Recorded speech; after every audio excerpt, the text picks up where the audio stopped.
Ayan po ang kanta ni Celine Jones, nakatatapos lamang Only One Road, napakagandang kanta, no? Yes, bago po tayo magpatuloy, isa pong balita ang bumulaga sa atin ngayon.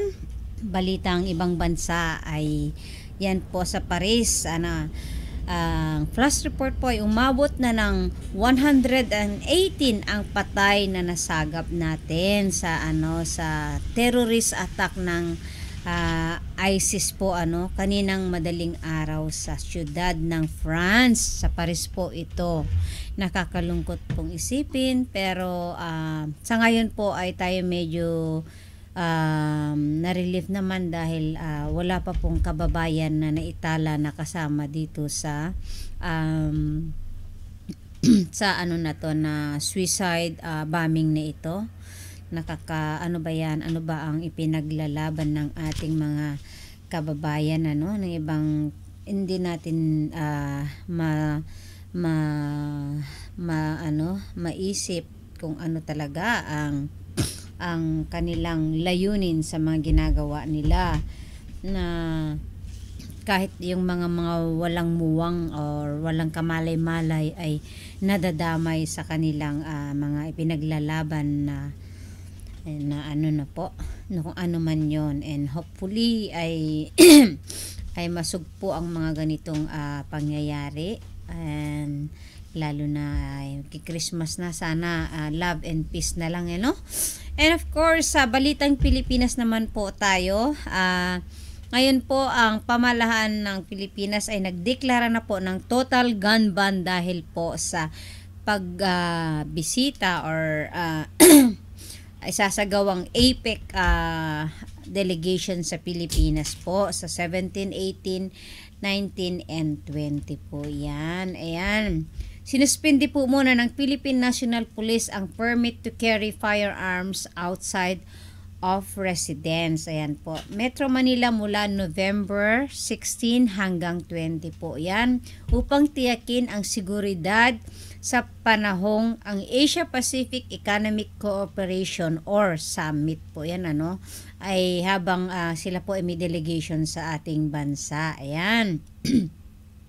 Ang sinumang mahuhulihang magdadala ng mga armas sa panahong ipapatupad ang total gun ban ay mahaharap sa 6 na buwan at 1 araw hanggang 6 na taong pagkakabilanggo. Yan, napakabigat po yan mga kababayan, kaya po sana po ay sumunod muna tayo sa kanilang pinatupad ngayon na gun ban po para din po sa kapakanan natin, although alam natin na may lisensya to carry ka, but then we have to follow the rules. Ayan po, ito'y alinsunod sa Section 30 ng Republic Act 10591, ang bagong Comprehensive Law of Firearms and Ammunitions. Ayan po. Nakikiusap rin po ang opisyal na mga rallyista na maging mahinahon at huwag gumawa ng bayolenteng aktibidades upang hindi na mauulit pa ang pananakit ng mga ito kay Chief Inspector Antonio Ananayaw at isa pang pulis po. Ayan po, si Ananayaw ay nalagay sa peligro ang buhay matapos kuyugin at bugbugin ng mga demonstrator noong kasagsagan ng rally sa nakaraang State of Nation address ni Pangulong Aquino nitong Hulyo. Yung sa SONA po, yun meron palang mga pangyayaring ganyan din. Kaugnay nito, inihayag naman ni National Capital Region Police Office spokesperson Chief Inspector Kimberly Molitas na sana full alert status na ang kanilang hanay bilang paghahanda sa APEC Summit. Ayan po, sinabi ni Molitas na bantay sarado na rin ang 16 na mga hotel na tutuluyan ng mga delegado at maging ang 3 venue na pagdarausan ng APEC, kabilang dito ang PICC, World Trade Center at MOA Arena, yan, Mall of Asia Arena. Samantalang ang Presidential Security Groups or PSG ang mamamahala sa seguridad ng 21 heads of state. Bukod sa 18,000 police ay may augmentation forces rin mula sa mga regional office ng PNP sa Central at Southern Luzon, AFP at nasa 20 pang ahensya ng gobyerno. Yan po, fully talaga yan, fully guarded na po yan. Nangangahulugan ang full alert status na kanselado muna ang bakasyon at day off ng mga pulis sa Metro Manila.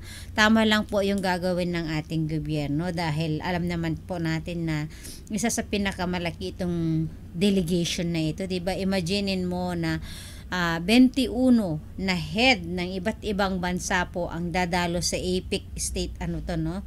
So, ayan po. Kaya sa ating mga kababayan na hindi pa nalalaman ang tungkol dito sa balitang pagdeklara po ng total gun ban dahil po dito sa APEC, sa mga nakikinig ngayon, siguro po ay pwede po tayo, kung pwede ipaabot natin sa mga kamag-anak natin, sa mga kakilala natin, na sana po during this time, from 16 to 20 ng November, ay meron po yan gun ban. So, napakabigat po yung dito, ang kaparusahan. Biruin po ninyo, magmula 6 na buwan at isang araw, or 6 na buwan hanggang 6 na taon ba yung pagkakakulong.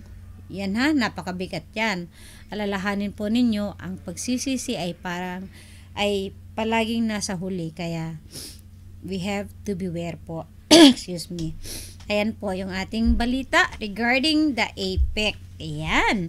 And ako naman po tayo sa ating mga panawagan or about sa mga Philcom event dito naman po sa ating sa bansang Hapon po sunod-sunod na ngayon, mga busy na ang lahat. So excited sa Christmas, excited sa mga uuwi, excited sa excuse me po, sa mga event na gagawin. Ang una po nating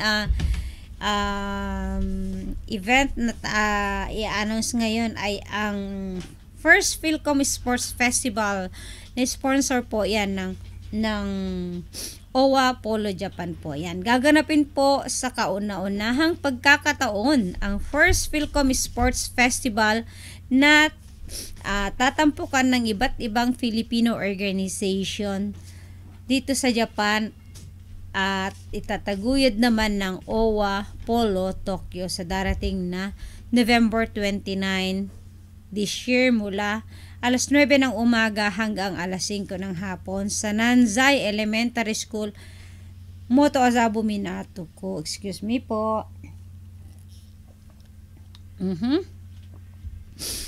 Ang layunin na nasabing palaro ang sama-samang pagkakaisa, pagkakakilala at maging malusog na katawan at kaisipan po yan ng bawat isa. Excuse me po.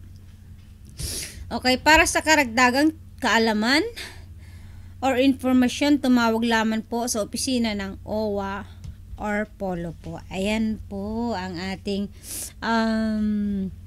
panawagan at darating na event po. Excuse me.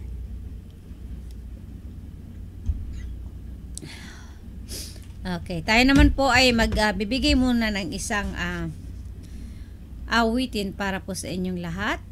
Ang awiting Inagaw ng Iba. Pakinggan natin kung ano bang ibig sabihin yan, at yun lang po ang nakasalang sa akin.